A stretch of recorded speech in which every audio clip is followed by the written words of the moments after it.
Friends, మన విధి పుట్టుకకు ముందే రాయబడిందా లేక మన చర్యల ద్వారా నిర్ణయించబడుతుందా అనే విషయం మన జీవితంలో ఎప్పుడూ క్వశ్చన్గానే మిగిలి ఉంది. ఈ విధి మరియు కర్మ, అదృష్టం అనేవి అర్థం చేసుకోవడం చాలా కష్టం. ఎందుకంటే వీటి గురించి ఎవరికి తోచిన విధంగా వారు చెప్తూ ఉంటారు.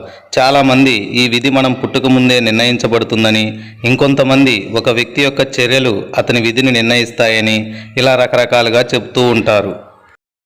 అయితే ఈ విధి మరియు కర్మలలో ఏది శక్తివంతమైనది మరియు ఎందుకు శక్తివంతమైనది? అంతేకాదు, ఈ విధి నిజంగా మన చర్యల ద్వారా సృష్టించబడిందా?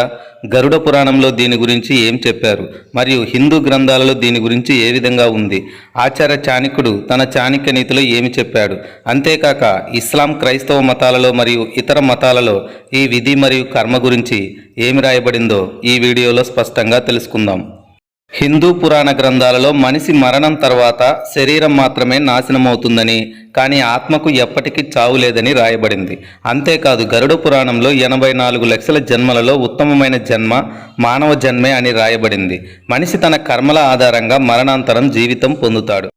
అంటే మరణాంతరం మీ జీవితంలో మీరు చేసే పాపపుణ్యాల కారణంగా మీరు ఏ జన్మ ఎత్తుతారనేది ముందే నిర్ణయించబడుతుంది. అలాగే గరుడ పురాణం ప్రకారం ఏ వ్యక్తి అయితే వేదం, ధర్మం, పురాణాలు, శాస్త్రాలు వంటి మత గ్రంథాలను అవమానిస్తూ దేవుని పట్ల సఖ్యతగా ప్రవర్తించడో అలాంటి వ్యక్తి తన తదుపరి జన్మలో కుక్కగా పుడతాడని రాయబడింది. అలాగే ఎవరైతే స్నేహితులు అనే ముసుగులో ఎదుటివారికి ద్రోహం చేస్తారో అతని తదనంతర జన్మ ఈ భూమిపై రాబందు రూపంలో ఉంటుందని తెలుపబడింది.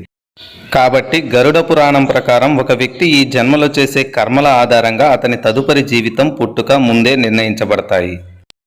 అలాగే ఆచార్య చాణక్యుని ప్రకారం పుట్టబోయే బిడ్డ యొక్క విధి ఆ తల్లి గర్భంలోనే నిర్ణయించబడుతుందని తన చాణక్య నీతిలో తెలియజేశాడు.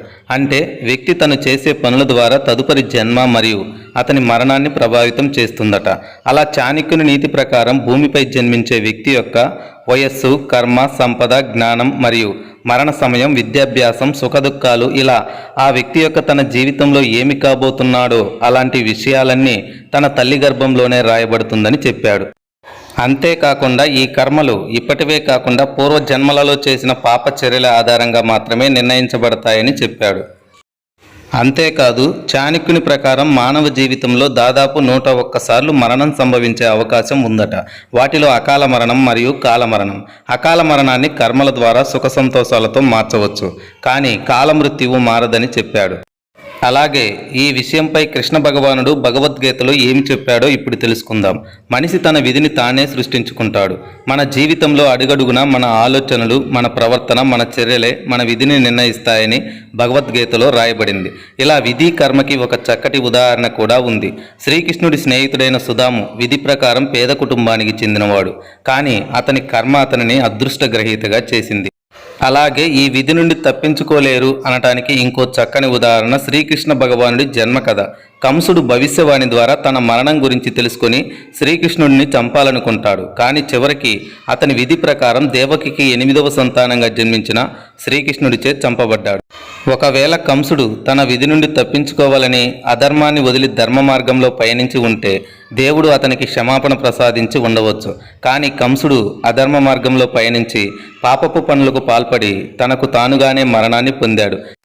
ఇలా కంసుడు మాత్రమే కాదు, ఈ ప్రపంచంలో జన్మించిన ప్రతి జీవి యొక్క విధి, పుట్టుక ముందే నిర్ణయించబడుతుంది. ఇలా ఒక వ్యక్తి ఎప్పుడు పుడతాడు, అతడు ఏం చేస్తాడు మరియు అతడు తన జీవితంలో ఎలా ముందుకు పోతాడో ఇవన్నీ అతని పుట్టుక ముందే నిర్ణయించబడతాయి.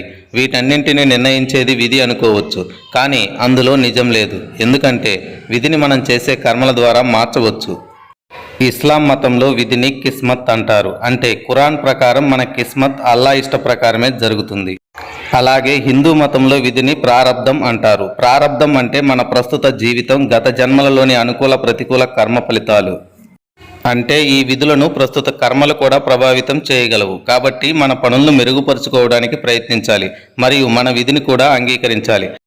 బైబిల్ ప్రకారం మన ప్రపంచంలో విధి కంటే కర్మ పెద్ద పాత్రను పోషిస్తుంది. దేవుడు తన ప్రజలను వారి క్రియల ప్రకారం తనతో ఉంచుకుంటాడు మరియు విధి కంటే తన పనులను ఎక్కువగా ఇష్టపడే వ్యక్తిని ప్రతి కష్టం నుండి గట్టెక్కిస్తారని బైబిల్ చెబుతుంది. ఫ్రెండ్స్, ఈ వీడియో నచ్చితే లైక్ చేయండి, షేర్ చేయండి, కామెంట్ చేయండి.